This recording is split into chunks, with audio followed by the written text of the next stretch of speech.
il reste, bonjour à tous. D'abord, il reste encore 2 places là, parce que je vois que c'est très plein, et peut-être un petit peu là. On est très content d'avoir cette masterclass autour de la musique du Comte de Monte Cristo. Je remercie en particulier Perrine Kennesson qui va modérer et qu'on met hautement à contribution cette année, puisqu'elle modérait déjà ce matin un panel sur 2 autres films. Et puis c'est hyper agréable de vous voir aussi nombreux. Et je sais que vous avez tous vu le film, j'espère que vous l'avez aussi aimé. Je vais passer. Donc chaque année, on fait plusieurs masterclass comme ça autour de la musique, mais c'est la première fois qu'on a fait une avec notamment Jérôme Robotier, le compositeur. Mais Perrine va vous présenter plus en détail, qu'on est très content d'accueillir. Perrine, je te passe la parole. Merci. Merci Jérémy. Donc bonjour à toutes et à tous. Merci d'être nombreuses et nombreux à cette masterclass autour du film Le Comte de Monte Cristo. Je pense que donc, vous l'avez toutes et tous vu. On va plonger directement dans justement la construction de la musique originale du film ainsi que son rapport au montage. Donc à côté de moi, j'ai le compositeur, c'est Jérôme Rebotier. On peut l'applaudir s'il vous plaît. À côté de Jérôme, il y a justement la monteuse du film, Célia Lafitte-Dupont, juste ici. Et tout au fond, on retrouve Pierre-Marie Dru, qui est le superviseur musical du Comte de Monte Cristo. On peut aussi l'applaudir. Donc on va vous emmener dans un voyage à travers cette musique de ce film, à la fois fleuve et en même temps si fluide et beau. Alors, je me tourne d'abord vers vous, Jérôme, pour savoir comment, en fait, vous êtes devenu le compositeur du film Le Comte de Monte Cristo. Eh bien, bonjour à toutes et à tous. On est très content d'être là avec vous. Dis donc, j'ai l'impression d'être un professeur, là. Alors, comment je suis arrivé à faire la musique du Comte de Monte Cristo ? Je fais de la musique de film depuis très longtemps.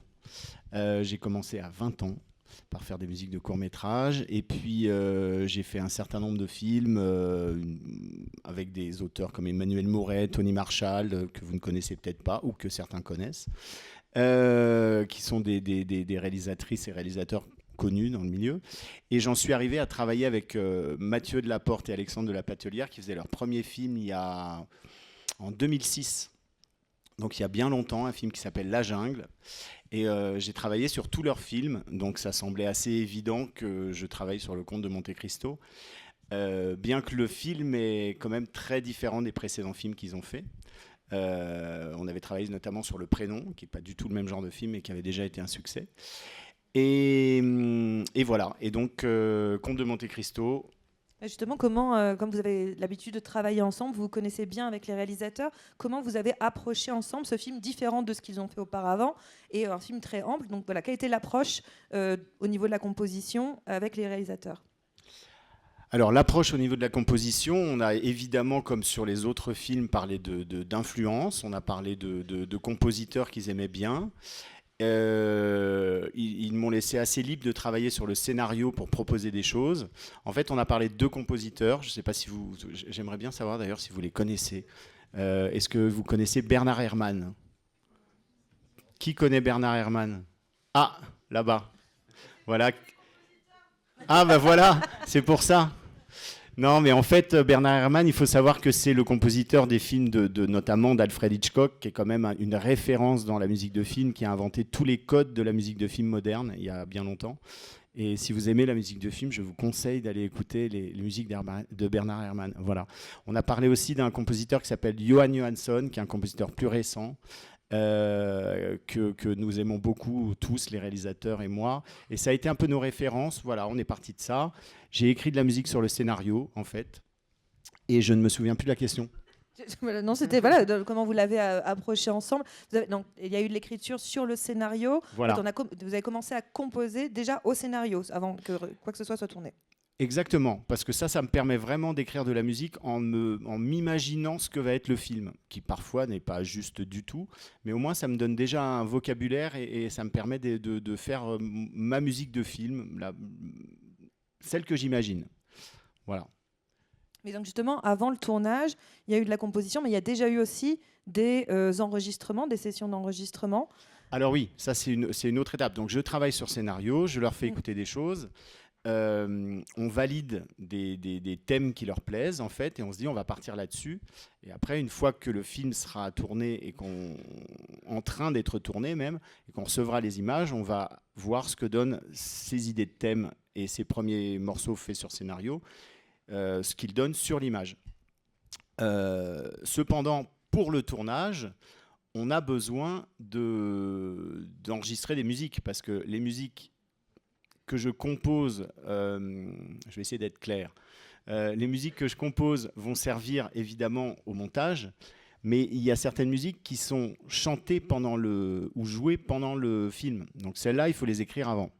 Et il y a notamment une chanson dans le film, que vous connaissez sûrement, la chanson d'Haïdé, qu'on a dû écrire avant le film. Donc avant, à ce moment-là, on parle avec les réalisateurs et on se dit, on veut une chanson comme ça, d'après un poème. Alors, on ne savait pas si c'était d'après un poème. Ils voulaient une chanson du 19e siècle, pardon. Une chanson du 19e siècle roumaine. Voilà, c'était le brief. Donc il fallait trouver la bonne chanteuse. Et c'est là que Pierre-Marie Dru, donc, qui est superviseur musical, qui connaît le rôle d'un superviseur musical dans un film? Ah, les gens du fond. Même les compositeurs au fond, ils savent. C'est ça.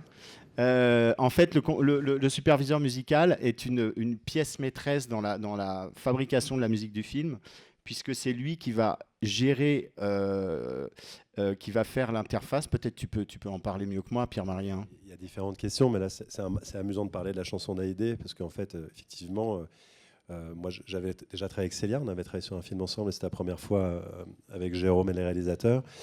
Et il y a du temps pour faire des choses, mais il y a des moments comme celui-là, c'est avant le tournage où les choses s'accélèrent, c'est-à-dire qu'un tournage, ça se lance très vite, et on fait le tour du scénario. Il y a des endroits où, évidemment, il y a besoin de penser certaines séquences, et la chanson d'Haïdé, c'était la plus urgente pour les réalisateurs, et donc la question se posait de ce qu'on allait enregistrer, chanter. Il fallait qu'on l'enregistre avant le tournage. C'était un tournage qui a commencé fin juillet, et on s'est tous vus en juin.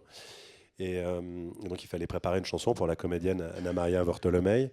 Donc il y avait cette histoire évidemment qui est liée au scénario et au livre d'Haïdé, la Roumanie. Donc là on s'en est parlé avec Jérôme, et on a commencé à faire des recherches. J'ai un peu plongé dans la musique fin 18e, plutôt de ce coin-là de l'Europe de l'Est. Et j'ai découvert qu'il y avait un berceau de la chanson européenne qui venait de Moldavie, en fait, parce que ça croise la musique ottomane, hébraïque, gypsy, plein de trucs. Et on a sorti des textes. J'en ai proposé différents à Jérôme, qui les a regardés. On essayait de trouver des traductions, parce qu'on n'était pas très fort en moldave.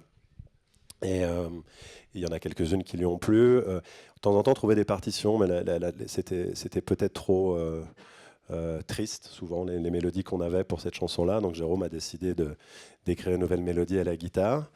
On a donc enregistré cette chanson très vite après ça, parce que l'idée du texte plaisait au réalisateur. Et on est allé en studio avec une chanteuse que connaissait Jérôme, qui est d'origine turque, qui a appris le roumain moldave en très peu de temps. C'est donc la coach du tournage, qui a travaillé avec Pierre Ninet et Anna Maria.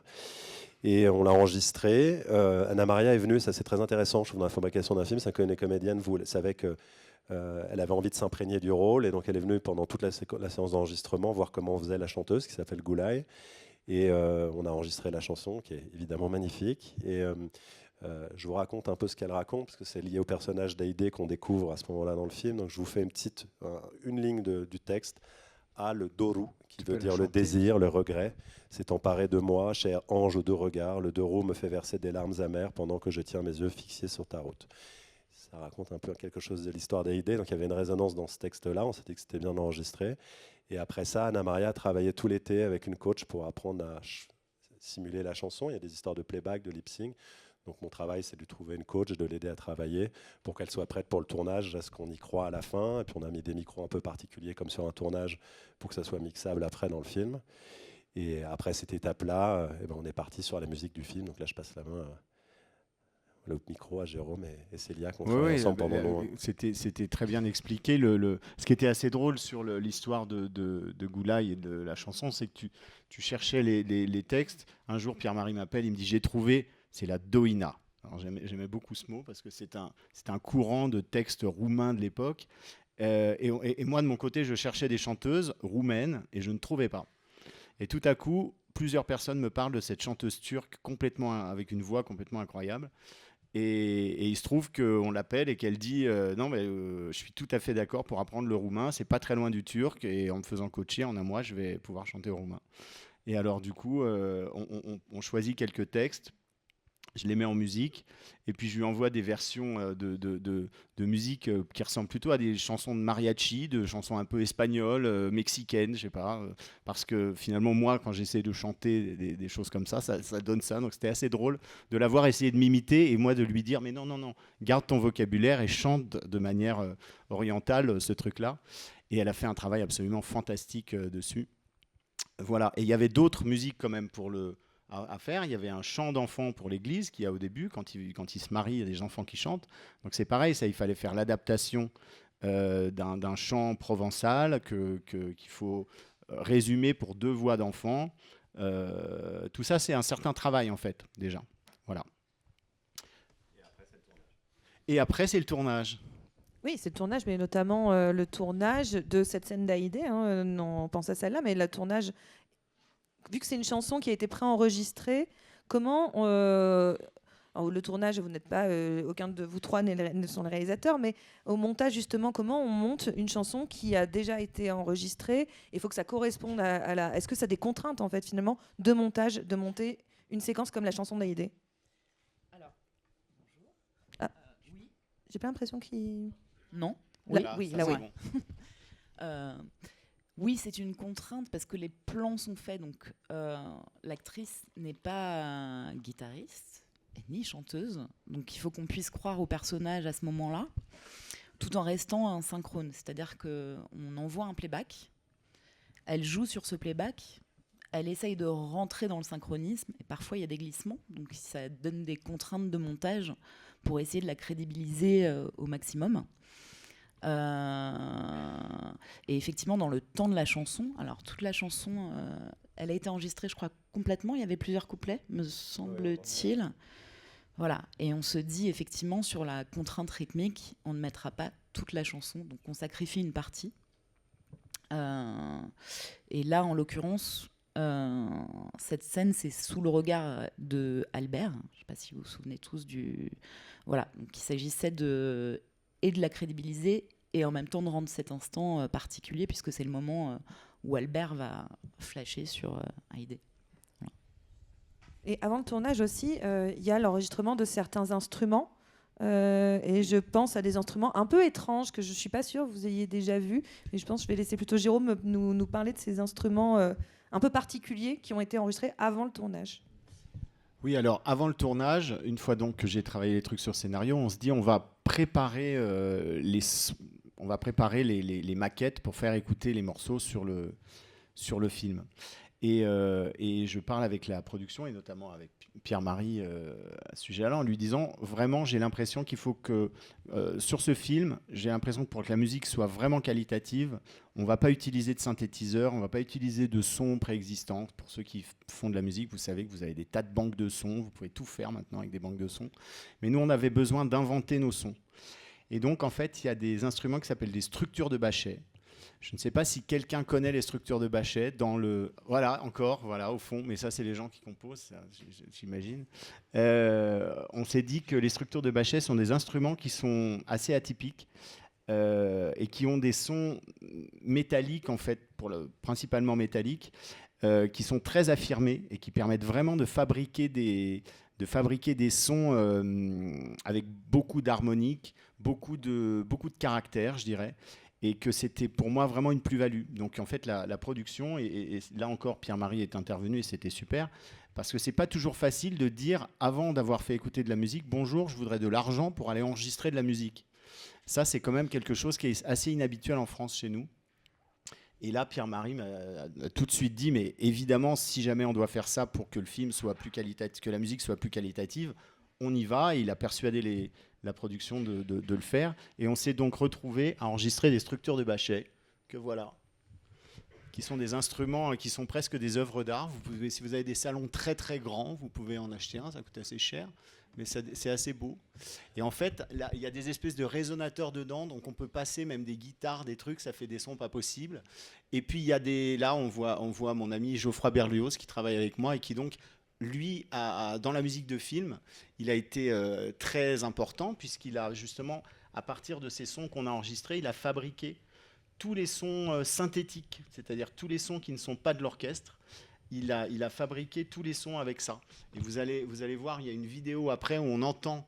Alors, le son qu'on entend est un peu un son extrême, parce qu'il y a beaucoup de sons qui sont des percussions, qui notamment ont habillé toute la partie du château d'If. Toute la partie dans le château d'If, c'est quand il est dans sa cellule. En fait, quasiment toute la musique en fond est fabriquée avec ces sons-là. Donc si vous revoyez le film, vous écouterez, vous verrez qu'il y a des espèces de sons un peu particuliers. Ça a beaucoup amusé Célia de jouer avec. Bah oui, bien sûr. Oui. Tu peux en parler. Mais oui, parce que en fait, ces textures sont plutôt modernes. Et tout le sujet sur un film en costume, c'est comment ne pas saupoudrer du vieux sur du vieux, en quelque sorte, et sans que ce soit non plus ostentatoire et trop effet. Mais du coup, voilà, c'est Bachet dans If, sachant qu'en plus le décor est très minimal. C'est en gros des murs de pierre et les personnages sont isolés dedans. Il n'y a pas tant de place que ça pour la mélodie. Enfin, en tout cas, l'idée, c'était d'être assez épuré. Nous, on voulait même pas en mettre du tout. Voilà. C'est les réalisateurs qui sont arrivés après qu'on dit mais qu'est-ce que c'est que cette dans histoire, une angoisse. Il nous faut de l'orchestre dans Yves. Oui. Et Et l'idée, c'était quand même de créer aussi quelque chose d'angoissant, oui. mais de minimal. C'est-à-dire de vraiment rester avec le personnage dans ce moment d'emprisonnement. Voilà. Alors on n'a pas le temps de vous faire écouter tout ça parce que le film est long, il y a plein de choses, mais si vous allez écouter la musique dans la BO qui s'appelle le Château d'If, dans les petites cartes, je crois que vous avez accès à toute la BO. Donc si vous scannez le truc, vous pourrez aller écouter le Château d'If et écouter tous ces sons qui sont des sons de Bachet. On va juste écouter rapidement une vidéo où on voit un truc un peu extrême, puisque j'ai joué on peut jouer aussi à l'archet sur les Bachets. Et alors le son que vous allez entendre, qui est très strident, qui va vous paraître complètement incroyable en disant mais qu'est-ce que c'est que ce son, on n'entend pas dans le film. Après, en le trafiquant, on peut en faire ce qu'on appelle des drones, c'est-à-dire des sons très graves qui sont dans le film, que vous n'entendez pas forcément, mais qui donnent une tension. Célia aime beaucoup les drones, et qui font genre comme ça, et qui donnent la pression en fait quand on est en train de regarder les trucs. Je vous laisse écouter parce que c'est assez surprenant quand même, c'est vraiment du... On va peut-être pas écouter tout, hein. Je sais pas combien de temps ça dure, 2 minutes, mais...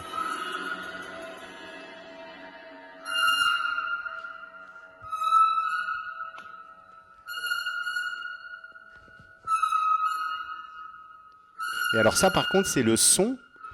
C'est le son, alors trafiqué et pris, on l'entend pas dans cette prise, mais le morceau Le Trésor, qui est un morceau que tout le monde connaît maintenant.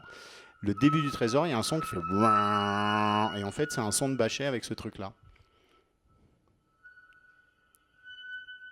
Ça, c'est des trucs plus doux qu'on utilise dans le Château d'If, par exemple. Quand il est dans sa prison, il y a des espèces de trucs comme ça qui...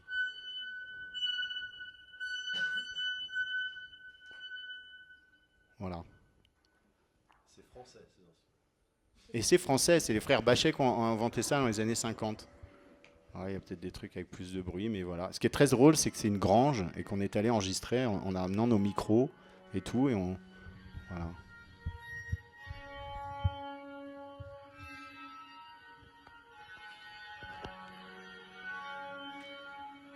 Bon, voilà. On est bien, je pense. Non, mais ça vous donne une petite idée, en tout cas, de ce que sont les instruments de Bachet, a priori. Et en effet, il faut le rappeler, c'est bien, c'est français, messieurs, dames. Soyons bien fiers. Je me retourne encore vers... Ah, vous voulez ajouter quelque chose, Jérôme ? Ah bon, d'accord. Mais moi, les bêtises, c'est valable. Hein. On a le droit de dire des bêtises. Je me tourne vers Célia particulièrement. Célia, pour parler justement du rapport du montage et de la musique. Mais je pense qu'avant de rentrer dans la collaboration que vous avez eue tous les deux puisque le montage s'est fait au fur et à mesure. Avant de parler de votre collaboration à tous les deux, peut-être revenir justement sur un peu l'histoire de ce travail du montage et de la musique, et de la place de la musique dans le montage. J'ai une toute petite question, Alors. pardon. Est-ce que tout le monde sait ce que c'est que le montage? Ouais, c'est bon. Ok, pardon. C'est pour faire le film, quoi. Oui. Non, les gens savent pas. Que parfois, je dis c'est pour faire le film. Que les gens ne savent pas que pensent parfois que c'est tourné-monté. Tourné-monté. Mais c'est un des effectivement, trucs les plus importants du film. Je veux dire, Célia est vraiment Voilà. la personne la plus importante après les réalisateurs quasiment dans un film. c'est une troisième écriture. Donc on passe de 150 heures de rush à, pour Monte Cristo, 2h49 de récit pur. Donc on a des choix à faire. Sur la collaboration avec Mathieu et Alexandre, nous on est à la 4e collaboration. Ensemble. Ils ont aussi écrit, j'ai monté D'Artagnan. Donc ils sont scénaristes aussi des Mousquetaires, D'Artagnan et Milady. Et moi, quand ils m'ont parlé du film, avant montage, eux, par exemple, parlaient plutôt d'un film qui venait de sortir, qui était Oppenheimer, musique de Ludwig Göransson. Et en tout cas, avec des attentes de thèmes assez forts. Voilà. Mathieu et Alexandre, en tout cas, laissent une liberté assez folle de collaboration. C'est-à-dire qu'on peut proposer des choses, et c'est même une attente de leur part. Donc moi, quand le montage débute, je commence déjà à discuter avec Jérôme. Il vient voir toutes les semaines des séquences prémontées. C'est-à-dire que le tournage a duré environ 16 semaines et demie, étalé sur 18. Là, j'étais seule pendant ce moment-là. Les réalisateurs sont passés 2 fois, on se parlait au téléphone. Avec moi. Pardon ? Seul avec moi aussi. Oui, mais j'y viens, Non, mais c'est je dans la blague, phrase je suivante. Et donc Jérôme passait 1 fois par semaine, je lui montrais les montages en cours. Et là, on parlait effectivement de musique, de matière musicale, des attentes du récit, parce que la musique est le partenaire particulier du film. Elle peut supporter le récit, elle peut le trahir aussi parfois. Donc on parle beaucoup de la narration, des personnages, de leur caractérisation. Et là commence effectivement la réflexion autour de la musique avec Jérôme. Avec Jérôme, alors moi je suis pas musicienne. J'ai dû faire 2 ans de piano entre 7 et 9 ans, donc j'ai pas le vocabulaire musical.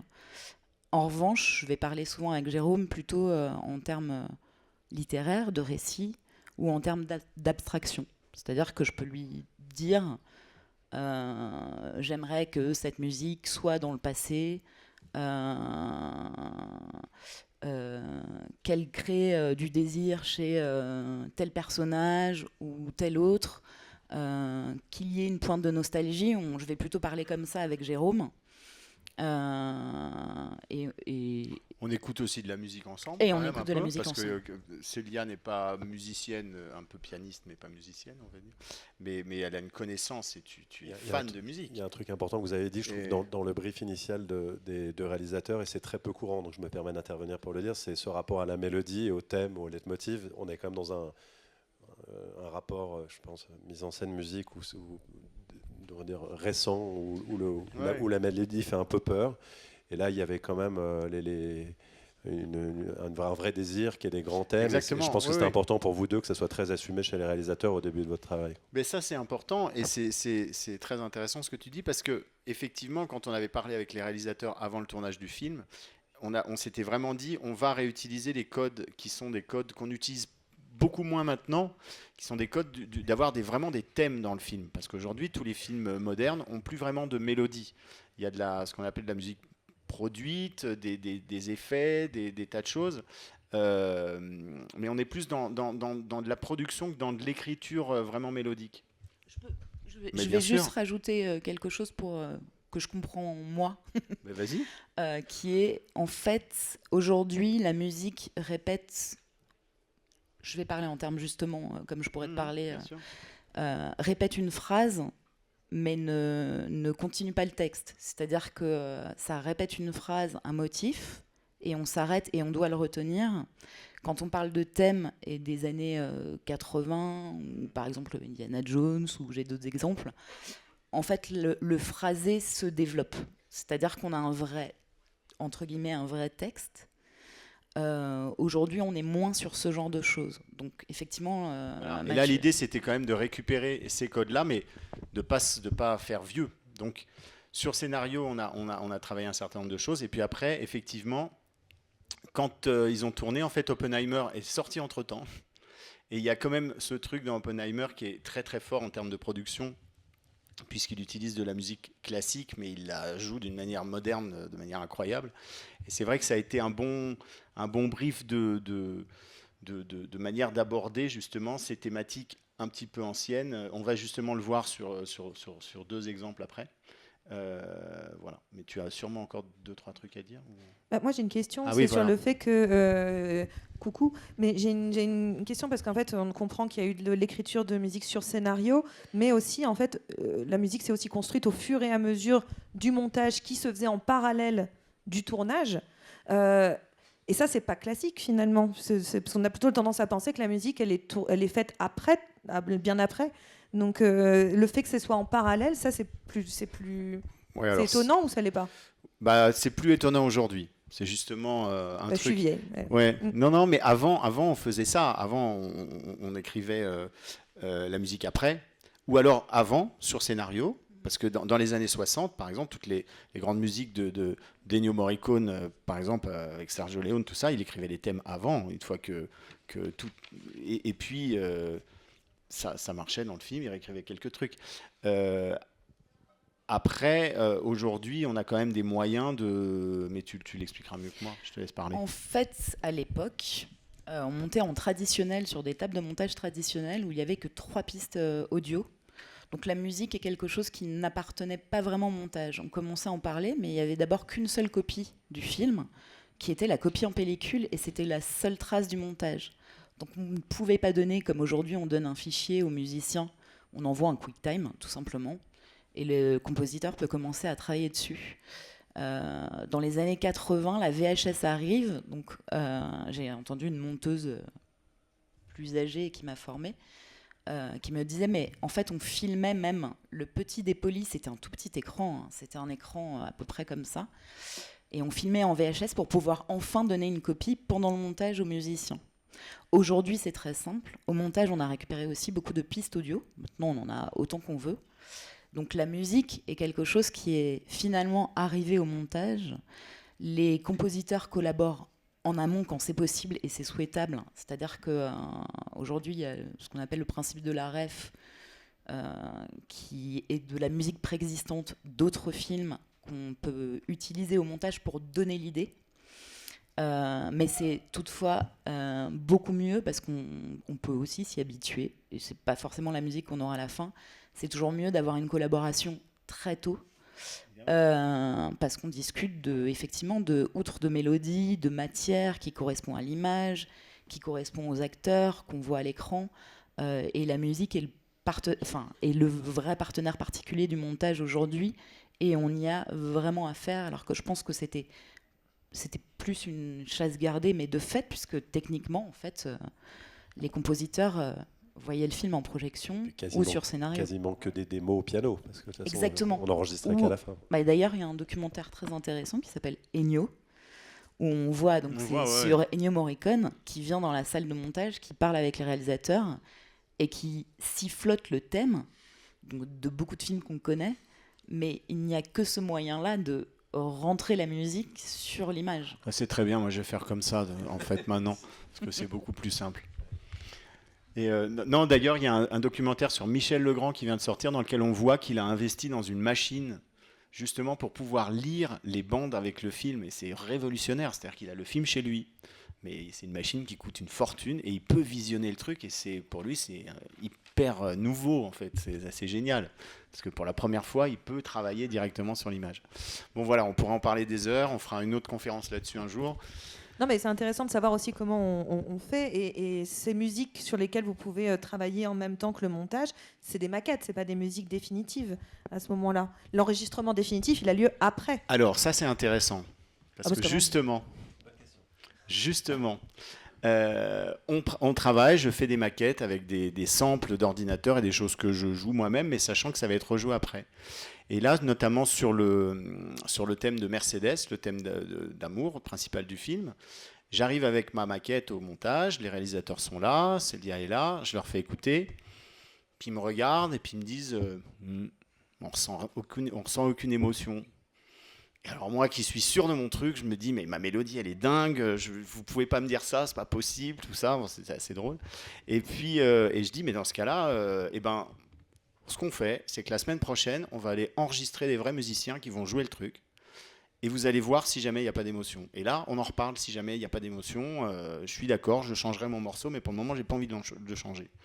Et en fait, on est parti. Donc, on appelle Pierre-Marie, qui lui s'occupe de tout ça. Et Pierre-Marie nous arrange et nous dit ok, pas de problème, j'ai réservé un studio. Il y a un violoncelliste et un violoniste qui vont venir la semaine prochaine. Et là, du coup, on est à l'étape des maquettes. Normalement, on n'enregistre pas. Donc, je travaille pendant une semaine et j'en profite pour écrire 12 des morceaux, des partitions de 12 des morceaux pour qu'ils puissent les jouer. Et on se fait une journée d'enregistrement qui était assez merveilleuse, qui était sublime, voilà. Mais qui, d'un seul coup, c'est aussi le rapport. Quand nous, on nous donne, par exemple, au montage des maquettes, Jérôme, lui, se projette dans l'émotion qu'elles peuvent avoir parce qu'il se projette dans l'émotion de l'interprétation. Et en l'occurrence, ces morceaux, c'était quand même des solistes, plus particulièrement. Oui, c'est les morceaux qui demandaient des solistes. Ce qu'on ne comprenait pas et ce que Mathieu et Alexandre ne comprenaient pas, c'était l'interprétation qui aurait du cœur en un sens derrière et qui la manquait puisque c'était effectivement des samples sans interprétation. Et effectivement, à partir du moment où les solistes sont intervenus, Jérôme nous renvoie la musique et c'était la musique. C'est resté, on n'a même pas réenregistré. Toutes les parties enregistrées ce jour-là sont restées dans la musique définitive. Du coup, j'en profite pour dire que c'est mieux de fabriquer de la musique avec des vrais musiciens. Parce qu'il y a quand même un truc, effectivement, les machines et les outils qui nous permettent aujourd'hui de faire la musique, mais l'interprétation, ce que peuvent donner des musiciens dans un studio, il y a tout un travail, c'est un dialogue entre un compositeur, les réalisateurs quand ils sont là et les musiciens présents, et c'est fondamental. Je dirais même sur un autre cocorico après les Bachès, c'est que ces deux solistes qui sont très jeunes, Pavel et Guillaume Latil. Plus tard, on allait enregistrer un orchestre symphonique à Londres, et il y a tous les musiciens de l'orchestre qui avaient ces enregistrements dans leur casque qui sont venus demander à Jérôme qui étaient ces musiciens parce qu'ils étaient très impressionnés par la qualité de leur jeu. Donc je veux dire qu'on a un pays qui forme de très grands musiciens et depuis pas mal de générations et ça continue, donc c'est très chouette, donc il faut les aider. Très bien.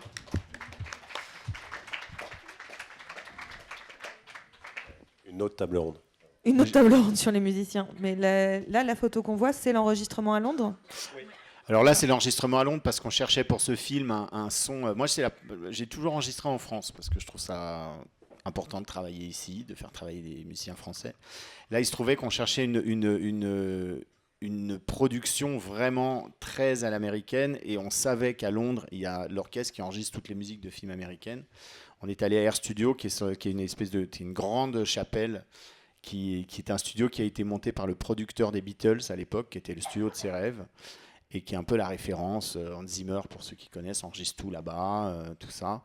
Et donc, on a travaillé avec l'équipe des gens qui ont enregistré la musique d'Interstellar, d'Inception, et on savait qu'on aurait de toute façon des gens qui seraient super pour ce son-là. Donc, si ça marchait pas, autant pour moi, c'était de ma faute. Au moins, j'assumais complètement le truc. Et donc, on s'est retrouvés dans cette grande chapelle. On dirait qu'il n'y a pas beaucoup de musiciens, mais en fait, il y en a beaucoup, là. Parce qu'ils sont là, c'est juste les cordes et ils sont déjà au moins 60. Voilà, on a passé. On a enregistré en sections séparées. Et après, on enregistre en séparé pour des questions de mixage. En fait, on enregistre les cordes et puis les cuivres et puis les bois. Et comme on a déjà enregistré tous les solistes à Paris qui ont déjà joué pas mal de choses finalement, là, on se retrouve avec une matière vraiment super d'orchestre, plus les sons fabriqués avec les bâchets avant. Et voilà, après on fait comme de la cuisine, on prend les ingrédients et on mixe tout ça pour que ça donne le résultat que vous connaissez, donc si vous connaissez la musique. Je pense que c'est pas mal de passer à la pratique un petit peu, de montrer un exemple de ce qu'on vient de dire, mais d'aller par l'exemple aussi, notamment avec un des thèmes qu'on entend.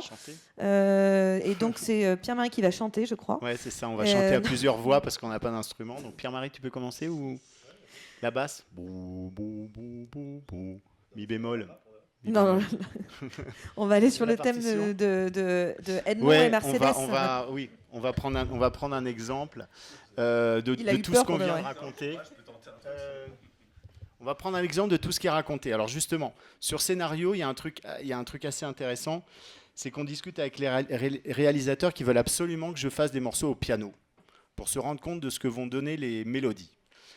Et on se dit quelle est la mélodie de la passion entre Edmond et Mercedes. Et alors je travaille un morceau au piano que je leur fais écouter, que je crois qu'on pourrait écouter là, qui est un morceau...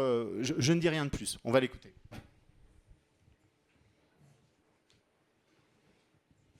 C'est très loin de la musique du film.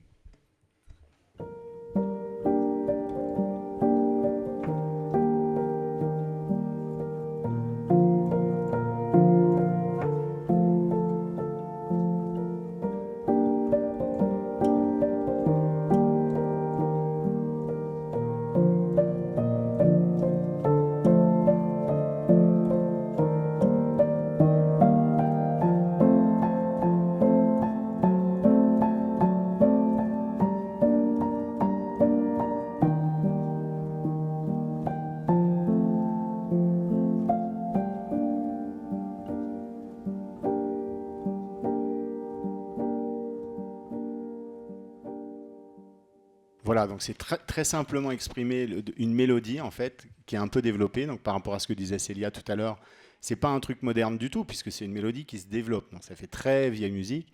Et ils tombent complètement amoureux de cette mélodie. Ils nous disent qu'il faut absolument qu'on mette ça dans le film pour la scène de Edmond et Mercedes, la première fois qu'on les voit. Et alors, en arrivant au montage avec Célia, Célia essaye, elle m'appelle, elle me dit déjà le piano ça marche pas. Et puis la mélodie, ça leur donne un côté vraiment.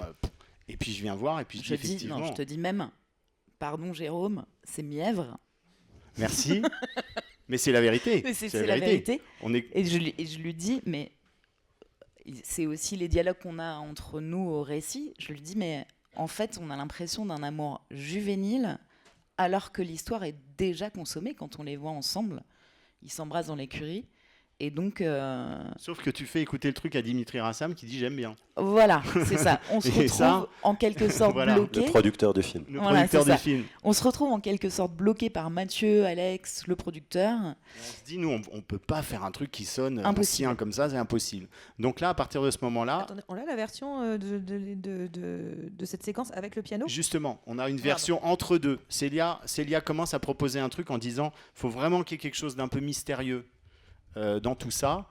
On va essayer d'utiliser ce truc de piano, mais qu'est-ce que ça va donner? Et là, on va vous montrer l'extrait. Donc, si vous avez vu le film, vous allez voir. Des essais de Célia avec des choses que j'avais travaillées, des nappes de son pour le début et le thème, ce fameux thème de piano qui arrive après. Et ensuite, on regardera ce que donne la version finale. Enchanté, Maximilien. Maximilien, je te présente le capitaine Dantès. Bonjour, capitaine. Alors, quel âge? Capitaine? Tâchez de vous en montrer digne, Edmond. Bien sûr, monsieur. Bien sûr. Hein?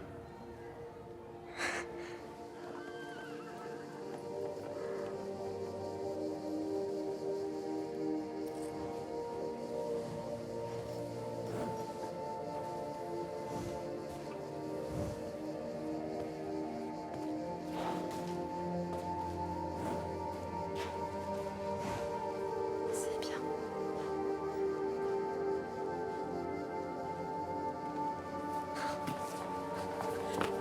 Oh, Edmond.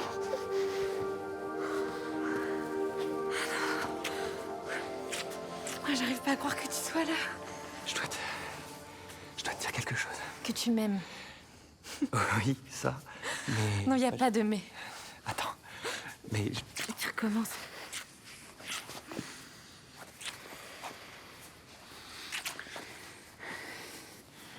T'es en train d'embrasser un futur capitaine. Tu vas être. Oui. Alors on va pouvoir se. Oui, oui, on va pouvoir.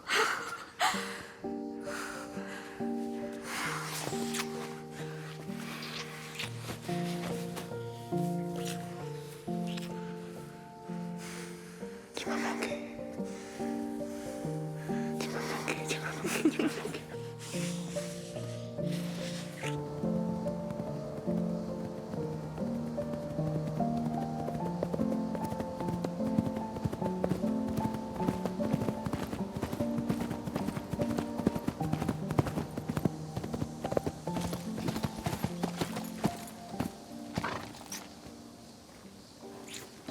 À tout à l'heure. On peut couper là. Donc là, on se dit, ok, c'est un peu moyen, il nous manque une envolée, il nous manque des tas de trucs. En fait, l'idée des nappes, c'est super parce que c'est un peu intriguant et on a besoin d'être intriguant à ce moment-là. Donc là, moi, je repars dans mon studio et je me dis, qu'est-ce que je vais faire? Sachant qu'ils aiment cette mélodie, qu'il faut la garder, mais qu'en fait, on ne peut pas avoir ça. Et je retravaille et je repense à, en plus, ces histoires d'Oppenheimer dont on a parlé, parce que la musique d'Oppenheimer, elle a un côté quand même qui est très, finalement, qui a un truc très synthétique, et puis il y a quelque chose d'indéfinissable à chaque fois dans les thèmes, et c'est ça qui fait la force de ce truc. Et finalement, je propose un espèce d'entre-deux dans laquelle on entend encore la mélodie, on entend notamment le début de la mélodie qui est très important, qui fait et ces trois premières notes sont extrêmement importantes. On va le voir dans 5 minutes pourquoi. C'est un petit peu fait comme Ennio Morricone en fait, quand il siffle la mélodie. Ah oui, c'est ça. J'ai mal chanté, tu veux dire? Non, pas du tout. Et c'est dur de bien chanter quand on est assis et intimidé par 100 et quelques personnes, hein, ça je vous dis. Et donc on va écouter la version finale, vous allez juste voir la différence, mais vous allez voir quand même que ce qu'on a entendu avant et qui ne marchait pas, l'idée mélodique et l'idée de la structure, l'idée de la composition, elle y est encore en fait. Mais là, il y a un côté épique dont on avait besoin et tout à coup on s'est dit, il nous faut vraiment une musique épique. Et voilà, on écoute. Capitaine? Tâchez de vous en montrer digne, Edmond. Bien sûr, monsieur. Bien sûr. Hein?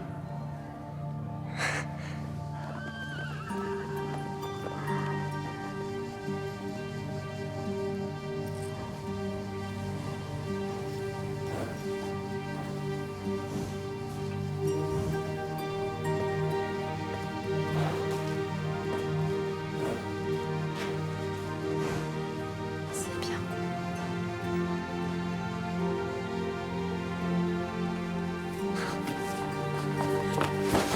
Edmond.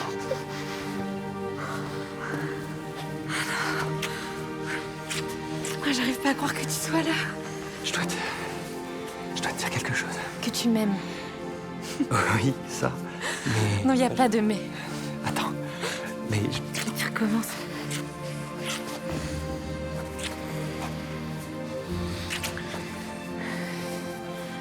T'es en train d'embrasser un futur capitaine. Tu vas être. Oui. Alors on va pouvoir se. Oui. Oui, on va pouvoir.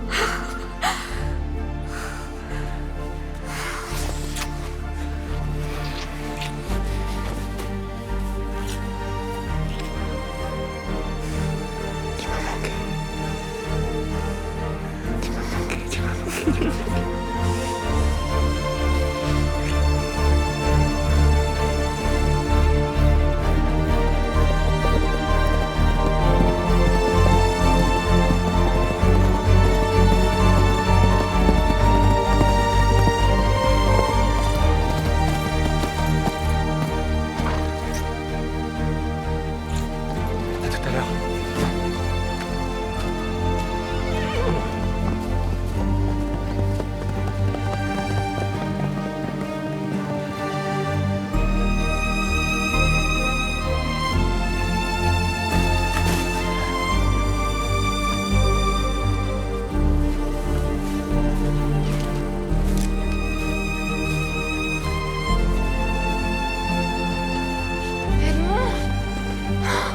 Edmond? Tu vas bien? Et toi? Ouais.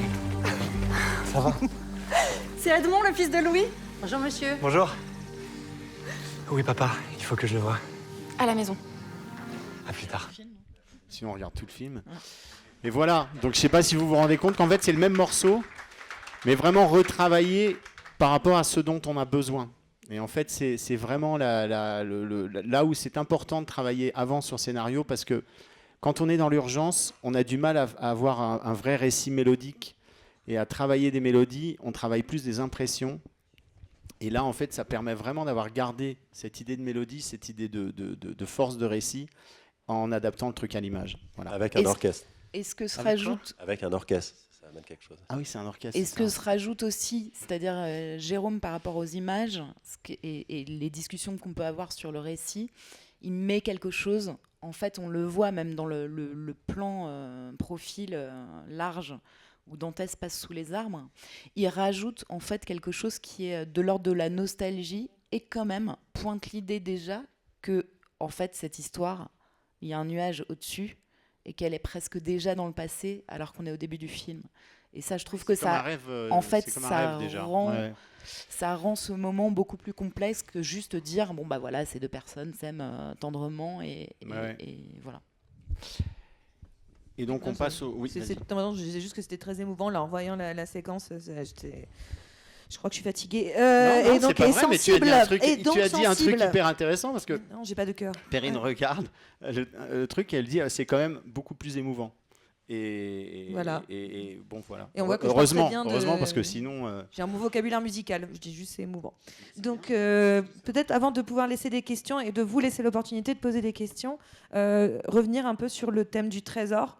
Dont vous l'avez déjà évoqué un petit peu. C'est un peu le tube de cette BO, mais donc peut-être dire quelques mots sur ce trésor. Ce trésor qui n'est pas complètement étranger à ce qu'on vient d'entendre.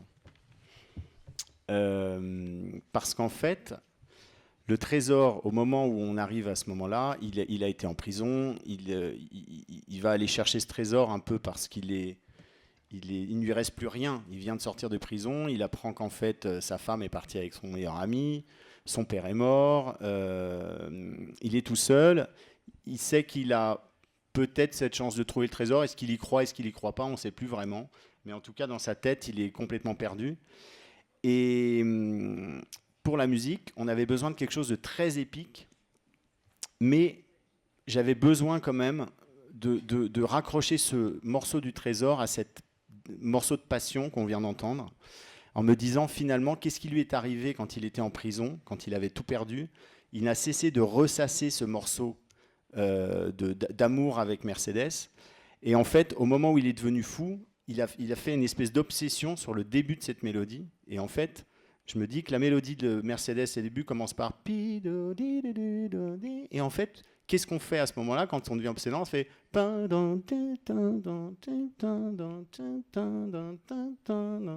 comme un disque rayé. Et en fait, à partir du moment où je trouve cette idée, je me dis en fait c'est sa mélodie d'amour qui devient un disque rayé. En fait, avec des basses qui sont un peu menaçantes parce qu'évidemment il a complètement pété les plombs, il n'est plus lui-même. Et à la fois dans ce morceau un côté très épique parce que ça doit être un moment assez très fort pour le spectateur. À la fois, tout ce qui se passe à l'intérieur de son personnage, c'est quelque chose de très complexe parce qu'il est complètement perdu. Donc je me suis dit, avec cette mélodie très simple de 3 notes qui se répètent de manière obsessionnelle, cette ligne de basse qui finalement est très simple et très évidente, qui joue la menace, à l'intérieur, je vais essayer de construire comme une petite symphonie avec des instruments qui vont jouer des choses d'influence baroque. Pour le baroque, c'est la musique du XVIIe siècle, on va dire. Et qui vont donner un espèce de côté un peu Vivaldi à ce morceau moderne, et qui va être finalement un morceau qui paraît très simple, mais qui n'est pas si simple, qui est finalement assez complexe dans son écriture. Qu'est-ce que j'ai envie de dire de plus? Tu as sûrement des choses à dire aussi dessus. Plus rien. Non, et ce qui est assez important, c'est au moment où il va rentrer dans la grotte et découvrir le trésor, de se dire, normalement, quand on rentre dans un intérieur, dans un film, on a tendance à vouloir que la musique ne prenne pas toute la place, parce qu'il y a des murs, il y a quelque chose qui l'empêche un peu d'être... on met rarement un grand outil d'orchestre dans une pièce. On met plutôt Et là, en l'occurrence, au moment où il va rentrer, comme on est à l'intérieur de lui, toute la musique du film est basée sur l'intérieur des personnages. Et à ce moment-là, il y a quelque chose de très fort quand il arrive à se dire « Ah ben finalement, on m'a dit que je pouvais ouvrir cette porte et qu'il y avait un trésor là derrière ». Il se rend compte que en fait, ça va être vrai. Et il y a quelque chose de fou qui se passe à l'intérieur de lui. C'est une espèce d'explosion de sentiments, de colère, de vengeance, de rêve de devenir l'homme le plus riche du monde. Et donc la musique s'amplifie à mesure qu'il arrive justement dans la grotte et qu'il va découvrir le trésor. Et il fallait que ce point soit un des points culminants du film, c'était hyper important. Voilà. Non, et juste pour dire que c'est sur les films français en général, en fait, les images ne sont pas autant ouvertes. C'est-à-dire qu'on appelle ça aussi de la production value. Non, mais oui. Enfin, je parle de ce qu'il y a juste avant, de tout son trajet. Ah bah oui, évidemment. Ça pousse à l'envolée et c'est rare en fait de travailler sur, en tout cas dans la production française, d'avoir accès à ça. Voilà, c'était juste pour dire que c'était aussi un défi de se laisser aller à l'épique. Voilà. On va l'écouter, puis on pourra redire 2-3 petites bricoles dessus. Et le regarder. Est-ce qu'on le commence un peu plus loin ? Oui, alors, l'extrait commence très tôt. Donc, ce qu'on pourrait faire, c'est commencer au moment où il arrive, il voit le bateau. Tu peux le mettre un peu plus loin. Vas-y, par là, encore après. Après, voilà, là, c'est bien.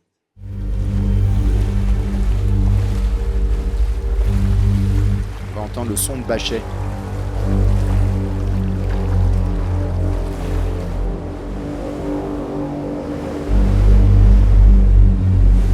Évite la mer de Ligure et ses patrouilles incessantes.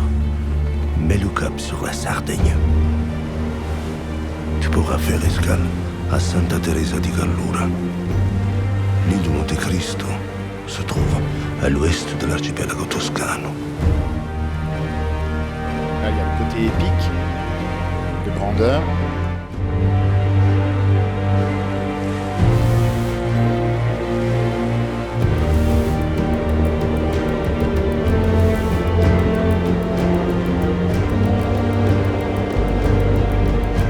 Tu accosteras par la pointe sud.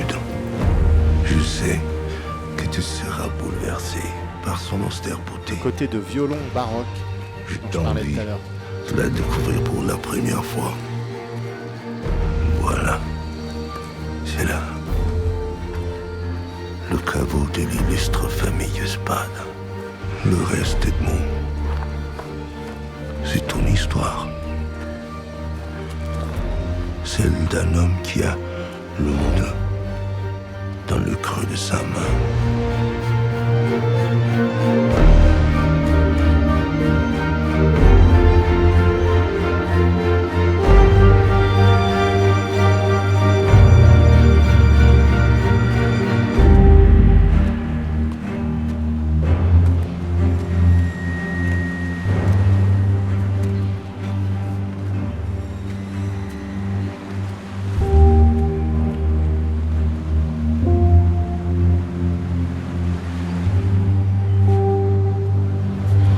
Là, il sait pas. Il se dit, est-ce que je vais réussir à l'ouvrir ou pas?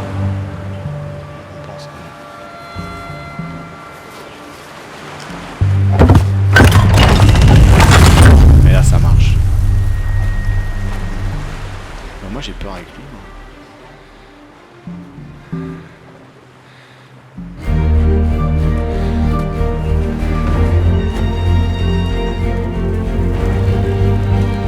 Là, c'est Indiana Jones, quoi, carrément.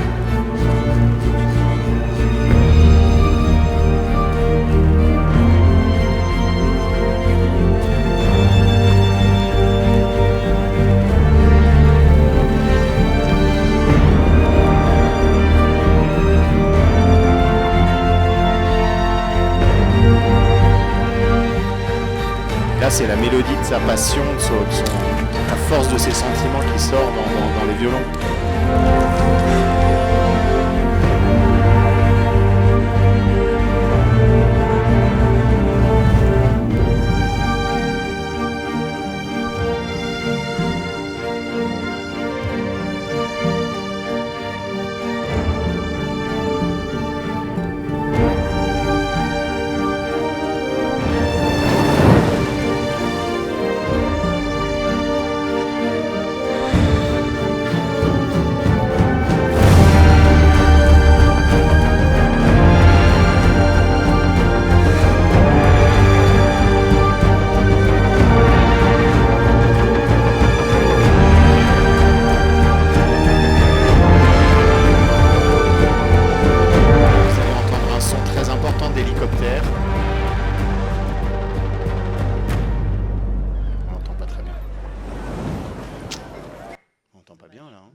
on entend bien, ça fait trrrr, qui est encore un son programmé par notre ami Geoffroy Berlioz.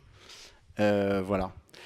On va peut-être laisser l'opportunité de poser des questions. J'avais juste un dernier petit truc à dire, c'est quand même que pour arriver à tout ça, on a parlé de la composition, on parle du rapport avec le montage, on arrive à faire que on persuade les réalisateurs, c'est très bien, mais après il y a toute une équipe qui vient travailler pour faire ça, parce que c'est pas moi qui arrive et qui dit bonjour, vous allez jouer la musique, c'est parfait. En fait, on est débordé, on a 90 morceaux de musique à enregistrer pendant 3 semaines, et il faut écrire les partitions des 90 morceaux pour 100 et quelques personnes. Donc à ce moment-là, il y a des gens qui viennent m'aider et on est une vraie équipe, on est nombreux. Et il y a notamment des gens qu'on appelle les orchestrateurs qui écoutent les maquettes que j'ai faites, qui sont à peu près équivalents à ça, mais avec un son un peu vraiment moins bien, et qui vont écrire toute la partition de manière à ce que moi, je puisse avoir la partition dans les mains et leur dire « Ok, c'est exactement ça que je veux, ou pas ça, ou pas ça ». Et on travaille ensemble pour arriver à faire ces partitions dans les 3 semaines. Donc ça dure jusqu'à 2h, 3h du mat en général, assez souvent, parce qu'on fait des zooms en se passant les trucs, bref. Mais tout ça pour dire, ils étaient 7 personnes à travailler rien que pour écrire les partitions. Pourquoi il ne marche plus? Non, c'est moi. Et rien que pour écrire les partitions, ils étaient 7 personnes. Après, il y a les gens du son, qui sont quand même 3 ou 4, je ne vais pas tous les nommer, mais voilà. Il y a Geoffroy qui finit de préparer les trucs, plus tous les musiciens qui vont jouer, il y a plus de 100 musiciens. Donc c'est quand même important de savoir que c'est, ok, on est le compositeur, tout le monde dit c'est vous qui avez fait la musique, c'est moi qui ai écrit la musique, mais pour la réaliser, ça dépend aussi du choix de mon équipe. Et c'est ça qui fait que la musique, à la fin, est vraiment qualitative, c'est qu'on a les bonnes personnes. Et c'est là où c'est très important aussi de travailler avec des gens comme Pierre-Marie, des superviseurs musicaux, parce qu'ils font tout pour que cette musique se réalise le mieux possible. Et voilà. C'est tout ce que j'avais à dire là-dessus. Merci, oui, on peut les applaudir. C'était pas bien? Ah bon? Vous me dites si c'était pas bien. Hein. Je me tourne vers vous. Si vous avez, on a à peu près une dizaine de minutes pour poser des questions. N'ayez pas peur, vous avez vu, ils sont très gentils. Voilà, j'arrive. Oh non, on a un micro. Là, il y a là ici. Il y a une... Non, mais on nous a déposé quelques affiches du film. Je ne sais pas s'il y a des gens qui en veulent, mais il n'y en a pas beaucoup. Donc voilà, ça sera pour les plus belles questions. Non, c'est pas un concours. Allez-y, mademoiselle. Non, je blague. Moi, j'avais 2 questions pour vous, Jérôme, et vous, Célia. Tout d'abord, est-ce que c'est le film où vous êtes le plus fier de votre composition musicale, où vous avez le plus expérimenté d'instruments de musique? Est-ce que c'est votre préféré niveau musical ou pas? Oui, je pense. Je pense, alors qu'au départ, chose assez bizarre, je n'aime pas forcément les films dans lesquels il y a tout le temps de la musique. Ça a été un des premiers trucs. J'ai dit, mais pourquoi il n'y a pas de silence dans ce film? Les réalisateurs m'ont dit, on veut faire comme un opéra, on veut vraiment qu'il y ait de la musique tout le temps. Et à l'arrivée, ça a été quand même une expérience fantastique. On se disait encore tout à l'heure que tout s'est aligné, parce que faire un film qui a autant de succès et qui à la fois plaise de manière qualitative à un public d'avertis, de cinéphiles, ça c'est quand même un truc qui arrive très rarement. Donc oui, moi je suis extrêmement fier de tout ce qu'on a fait et c'est un peu l'aboutissement du travail que je fais depuis 25 ans. Et après, c'est pour vous. Puisque vous montez le film, comment vous savez ce qu'il faut retirer ou pas? Parce que vous avez dit qu'il y avait 9 heures de film. Non, 150 heures de rush. 150 heures. Enfin, comment vous avez fait? Enfin, quel tel point de vue marche ou pas? Est-ce que vous avez toujours regardé? Est-ce que vous gardez les choses que vous n'avez pas gardées pour le film ou vous les jetez un peu? Je sais pas comment ça marche. Alors, quand les garçons ont vu, enfin les réalisateurs ont vu le film le 27 novembre, ils ont découvert ce qu'on appelle le premier montage. Ça faisait 3h20. Donc on a coupé en fait ensemble une demi-heure. On a fait très peu de sacrifices de séquences de personnages. Mais on avait en tout cas tous les 3 l'envie de passer il fallait que ce soit quand même sous 3 heures pour que les gens aient accès au film, c'est-à-dire que au-delà c'est quand même beaucoup. Et après il y avait pas il fallait pas faire de concessions, c'est-à-dire réduire pour réduire. C'est-à-dire qu'il y a des séquences, notamment au début, dans le bureau de Villefort, il fallait garder une tenue, c'est-à-dire laisser les plans se développer. Et j'ai presque envie de dire tout au long du film. Il ne fallait pas que ce soit réduire la durée en sacrifiant quelque part à du trop rapide à l'intérieur des séquences. Mais c'est vrai que, comme la musique, toutes les planètes ont été alignées. On a trouvé très très vite l'équilibre du film, sans faire toutefois des concessions. Mais effectivement, je choisis, quand les garçons sont en tournage, moi je choisis les prises sur le jeu d'acteur. Et ça, c'est beaucoup de ressenti. Je peux dire que je suis la première spectatrice du film. Oui, c'est-à-dire que en fait, il y a eu des plans, des plans de la maison qui ont été faits sur papier. Au tournage, donc ça c'est le scénario. Au tournage, ils ont utilisé des briques pour construire les murs et la structure de la maison. Et moi, on me laisse la possibilité de dire, en fait, la cuisine, elle est pas super à cet endroit. Je vais peut-être la déplacer. Et en plus, suivant le jeu d'acteurs qui sont mes partenaires particuliers, comme la musique, je vais pouvoir choisir la couleur sur les murs. C'est-à-dire plutôt refroidir une séquence ou la réchauffer.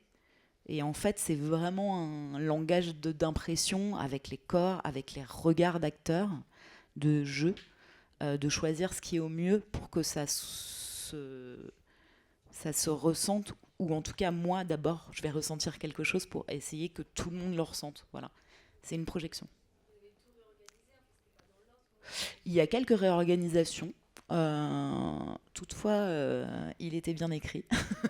Oui, c'est ça, c'est que le film est bien écrit, et toi, après, quand même, tu fabriques le film pendant qu'ils sont en train de le tourner.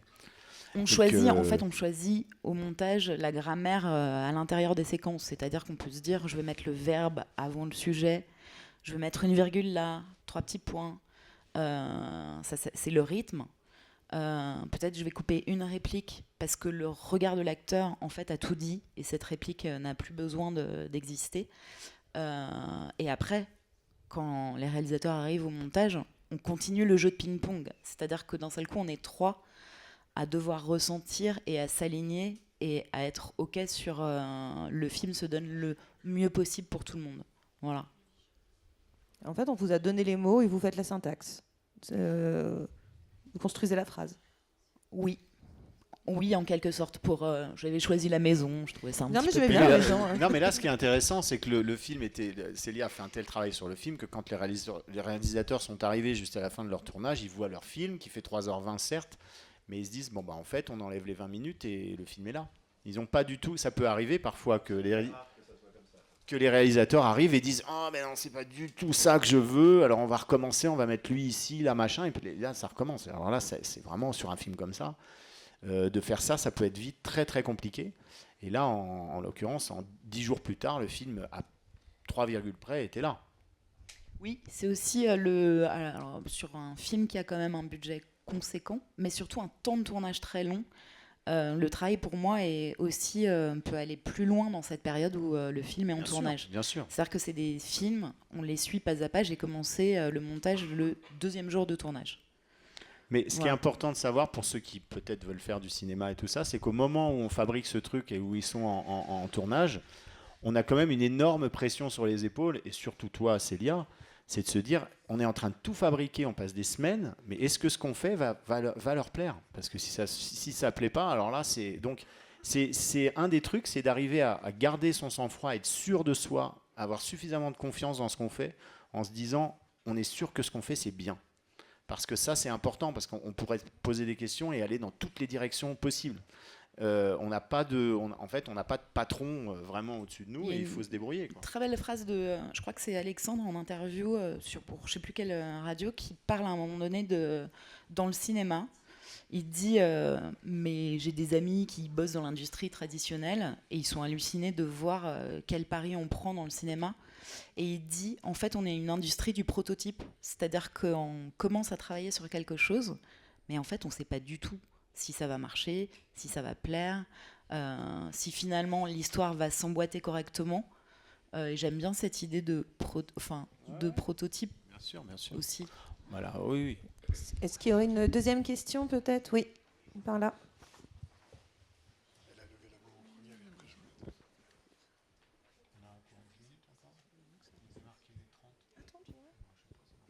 Merci. Bonjour. Déjà, merci pour tout ce que vous avez partagé avec nous. Je me demandais s'il est possible de créer des musiques aussi qualitatives avec beaucoup moins de moyens, sans forcément avoir d'orchestre et d'avoir une plus petite équipe. Alors, j'ai envie de vous répondre, c'est un peu comme le dessin. Est-ce que vous êtes obligé de faire un tableau avec 5 couches de peinture pour faire quelque chose de joli? Non. Pas du tout. En fait, la musique, ça a quand même quelque chose de magique, c'est qu'avec rien, on peut faire quelque chose. Sur un film comme ça, c'est compliqué de mettre très peu. Parce que forcément, le film est très ambitieux, l'image prend beaucoup, donc la musique se doit d'être très orchestrale. Mais justement, notre rôle de compositrice et compositeur dans la musique de film, c'est de savoir aussi parler avec les éléments qu'on a à disposition. Si on a un film et on peut prendre un seul instrument et puis faire une BO absolument fantastique avec une clarinette. C'est là où il faut qu'on soit malin et qu'on connaisse bien. Il faut beaucoup travailler pour faire de la musique de film, dans le sens où il faut connaître énormément de vocabulaire, énormément de choses et se dire, avec tous les ingrédients que je possède, qu'est-ce que je peux être capable de faire et d'inventer. Et on peut très bien faire une musique qui coûte absolument rien, surtout avec un synthétiseur. Pas d'orchestre, rien du tout. Des tas de BO sont super avec des moyens très, très réduits. Donc non, c'est pas du tout une obligation. Vangelis l'a montré. Oui. Et c'est du chariot de feu, c'est très beau. Voilà. Bonjour. Moi, j'aurais une question à Célia. Vous aviez dit que c'était vous qui choisissez vos prises, les prises que vous préférez selon le jeu des acteurs. Mais alors du coup, c'est quoi la différence entre votre métier et le ou la script? Alors, je choisis les prises et les réalisateurs, quand ils arrivent, peuvent remettre en question le choix des prises que je fais. La collaboration continue. C'est-à-dire que ils m'ont tous qui disaient faire et défaire sont les mamelles du montage. C'est-à-dire qu'il faut savoir, parfois, le choix qu'on fait et nous met dans une impasse, on défait, on refait. La script, sur un tournage, parfois on l'appelle la secrétaire du tournage, mais c'est un petit peu péjoratif. Elle va aider à ce que les raccords de costumes, de jeu, elle surveille tout, de coiffure, je vais donner l'exemple d'une cigarette. On fait une prise et l'acteur ou l'actrice a 4 phrases à dire et à la fin des 4 phrases on coupe et la cigarette est arrivée à la moitié. Donc elle va s'assurer que sur les plans suivants, si on reprend à la 5e phrase, la cigarette on reprendra à la moitié.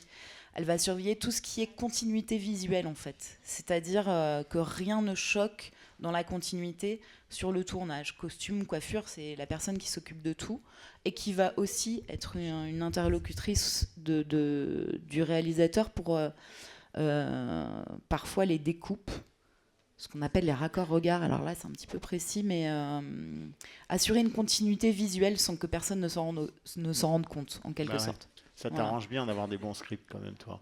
Alors moi, je récupère les rapports scripts et je peux les lire parce que, par exemple, la script ou le script donne des indications de jeu.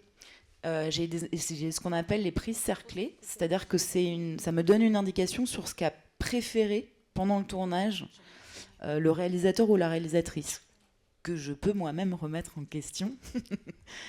Si d'un seul coup, je monte les 2 premiers plans, et le 3e a besoin de quelque chose qui va faire que je vais prendre ce qui était considéré comme la plus mauvaise prise. Ça arrive. Oui, mais ce que je voulais dire par là, c'est mauvais raccord égale compliqué pour toi. Ah, compliqué. Mauvais raccord regard. Mauvais raccord regard, problème technique pour moi que je dois essayer de réparer pour que personne ne s'en rende compte. Avec un peu de musique. Ouais. Un son de porte. C'est ça. On va remettre le thème histoire que les gens s'en rendent pas compte.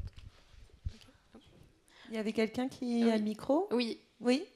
Donc bonjour, merci pour cette conférence déjà. Moi j'avais une question par rapport, vous avez dit qu'il y avait un bruit d'hélicoptère après qu'il ait trouvé le trésor, justement. Ouais. Mais on l'entend pas vraiment, comme vous avez dit. Est-ce que ça aurait pas été intéressant, justement, de l'adapter avec la musique? Ah, mais on l'entend vraiment. Écoutez la BO, vous allez voir. Ah, ok. C'est-à-dire que quand on l'enlève, on se dit ah bah il manque ce truc là et on blaguait justement parce que tous ces sons sont des sons qui sont pas vraiment des sons qui sont écrits dans la composition, mais c'est là où le travail de la production et le travail de Geoffroy Berlioz avec les sons est incroyable. C'est quand on enlève cet ingrédient, ça marche plus. Le morceau revient quand Albert et Haïdé s'embrassent à la fin. Je sais pas si vous vous souvenez, quand ils sortent de la carriole là, hop, ils s'embrassent. Le morceau revient et à un moment, moi j'ai dit mais on va pas garder le son d'hélicoptère de la fin du trésor au moment où ils s'embrassent. Mais en fait, quand on l'enlevait, il y avait un truc qui manquait. Donc il y a quand même ça au moment où Monte Cristo s'en va, il y a quand même ce brrrr. Voilà, vous pourrez voir. Mais du coup, on est d'accord que je sais pas si vous l'aviez déjà dit ou pas, mais le bruit de l'hélicoptère, c'est vraiment quand la manière dont il va chercher le trésor. Non, c'est vraiment le son de la fin du morceau. Hein. Ok. La manière dont il va chercher le trésor, c'est-à-dire quand on rentre dans la pièce, vous voulez dire? J'ai pas compris. On ne sait pas vraiment comment le trésor, il le récupère lui-même. Donc on peut comprendre que le trésor, justement, il vient avec un hélicoptère. Ah non, on n'a pas pensé à ça. À cette période de l'époque, oui, bien sûr. Ouais, là, on a sur un petit souci d'époque. Ouais. Du coup, je me demandais à quoi il sert ce son. Non, bah, en fait, c'est parce qu'il y avait un hélicoptère dans le ciel, hors champ, et puis quand ils ont tourné, ils se sont dit c'est pas grave, on garde le bruit. Non, ça, c'est pas vrai. Non, il fallait ramener quelque chose de Quelque chose d'hyper puissant au moment où on va noir. passer, voilà, et noir, et parce noir que et machin. c'est quelqu'un qui se venge et c'est pas, il va utiliser sa fortune pour casser des dents. Ouais, je sais pas, mais il y a quelque chose d'extrêmement puissant dans ce son et qui fait qu'on arrive à passer quelques années plus tard rien qu'avec ce son en fin de compte. Si on avait fait une fin sans son, ça faisait une fin un peu gentille. On pouvait pas avoir ça. Voilà. Est-ce qu'il y a une autre question? Quelqu'un à ce micro? Oui. Oui, bonjour. Merci pour déjà tout ce que vous venez de nous dire. Et puis je me demandais, vous avez parlé des thèmes, mais est-ce que du coup les personnages ont des thèmes précis qui reviennent? On a vu que vous nous avez expliqué qu'avec Mercedes, le thème revenait sur le trésor, mais est-ce que les personnages eux-mêmes ont des thèmes? Droit à une affiche. Non, alors, il n'y a pas vraiment de thème par personnage, il y a des thèmes par situation. Le thème de Mercedes et Dantès, c'est vraiment le thème de la passion du début, parce qu'il y a le thème de Mercedes qui arrive à partir du cachot, en fait, quand il rêve, où là, il y a le thème d'amour de Mercedes, qu'on va revoir quand il se revoit et qu'elle est troublée, lorsqu'ils discutent dans la fête, quand ils se mettent à part et qu'ils se mettent à parler, toute la traversée à ce moment-là, la danse, enfin il est réutilisé 7 ou 8 fois pour le coup le thème associé qu'on appelle le thème de Mercedes, qui est finalement le thème de leur amour perdu, alors que le thème qu'on a entendu là était le thème de leur amour réel, j'ai envie de dire. Le thème de l'amour perdu, c'est même le thème qui est quand elle lit la lettre à la fin, et qui voilà. Donc il y a ce thème-là qui est important, il y a ce thème du trésor donc qui dépend du thème de l'amour réel, et qui est le thème de j'ai pas le mot, mais bon, tout le monde a compris. Après, il y a le thème de Monte Cristo, qui est le thème qui fait ta da da da da da da da da, qui en fait est un thème qui doit revenir à peu près 80 fois dans le film. Et ça, c'est important parce qu'au départ, les réalisateurs voulaient vraiment avoir un thème à l'ancien en disant je veux que ce thème soit... Et moi, je me disais, ce thème, il est bien, mais il est un petit peu vieillot quand même. Donc, il va marcher dans 2-3 cas de figure. Et alors, le reste du temps, on l'utilise en fait sous-jacent, on le suggère. Mais ce qui fait qu'en fait, à la fin du film, quand elle lit la lettre et qu'on le voit partir en bateau, ce thème-là devient un morceau. Et à ce moment-là, tout le monde, il y a un côté très fort dans ce morceau, tout le monde l'aime beaucoup, mais simplement parce que quand vous avez entendu 80 fois une mélodie sous-jacente sans vraiment le savoir, quand on vous met un morceau avec cette mélodie, vous vous dites en fait le morceau est formidable, mais c'est juste parce que vous l'avez entendu déjà 80 fois, donc vous êtes habitué, vous avez vécu des bons moments avec. C'est un peu comme quand vous passez des vacances à écouter un tube, Vous le réécoutez après à la rentrée, le tube, ça vous rappelle les vacances. Voilà, c'est le principe même de la composition de la musique. On s'est fait de manière subliminale un peu. Ah bah évidemment, c'est le truc. Hein. N'importe quel tube que vous écrivez, en fait, un tube, c'est un morceau qui vous rappelle quelque chose que vous avez déjà entendu. Est-ce qu'il y aurait peut-être une dernière question parmi vous? N'hésitez pas. Toutes les questions. Il n'y a pas de questions bêtes, il n'y a que des réponses idiotes. Ah si. Ça, c'est le principe donc, quand on travaille sur un film, c'est de se dire, on a le droit de tout faire, parce que c'est quand on essaye des choses qui paraissent un petit peu bizarres qu'en général, on trouve les bonnes idées. Moi j'ai une question sur l'émotion du compositeur. C'était un travail conséquent de plusieurs mois, une immersion totale, j'imagine, tellement le projet est énorme. Quand tu as terminé tout ça, que tout est validé, que tout est enregistré, t'es comment? T'as une déprime, t'as un deuil à faire sur le travail? Non, là sur le truc, en fait, c'était tellement proche de ce que j'avais envie de faire que je suis ultra fier à ce moment-là. Ultra fier, on se dit tous, on espère que le film va marcher. Parce qu'on n'en sait rien. Et on se demande vraiment, c'est une question assez marrante aujourd'hui, c'est qu'on s'est dit, en fait, on pense que les jeunes n'iront jamais voir ce film. Parce que c'est un film en costume, parce que c'est Alexandre Dumas, ce qu'on étudie à l'école, ça va emmerder tout le monde, personne ne va y aller. Ça dure 3 heures, alors aller voir un film en costume sur un truc que tu étudies à l'école qui dure 3 heures. Heureusement, il y a Pierre Ninet, donc peut-être qu'on fera 1 million d'entrées. Et voilà. Non, à ce moment-là, je suis ultra fier. L'émotion qui est particulière, c'est quand le succès est tel, parce que là, le film du succès est incroyable, le film de la musique à côté du succès est complètement incroyable, puisqu'il y a, rien que sur Spotify, il y a plus de 13 millions de streams de la BO, donc c'est un truc fou. Ça, c'est un peu bizarre émotionnellement, par contre, parce qu'on se dit, bon, j'ai travaillé, j'ai fait mon travail, mais là, ça prend une dimension qui est un peu bizarre, en fait. Un peu bizarre. Voilà. Mais chouette. Mais chouette, ouais, mais en fait, la partie que je préfère, c'est justement la partie où le film vient d'être terminé et où je me dis vraiment, on a travaillé dur, on a travaillé longtemps, je suis fier de ce que j'ai fait et ça correspond à ce que je veux et ça, c'est super. Ça, c'est le meilleur moment. Ben merci. Merci beaucoup, Jérôme. Merci, Célia. Et merci, Pierre-Marie. Et merci à vous pour vos questions.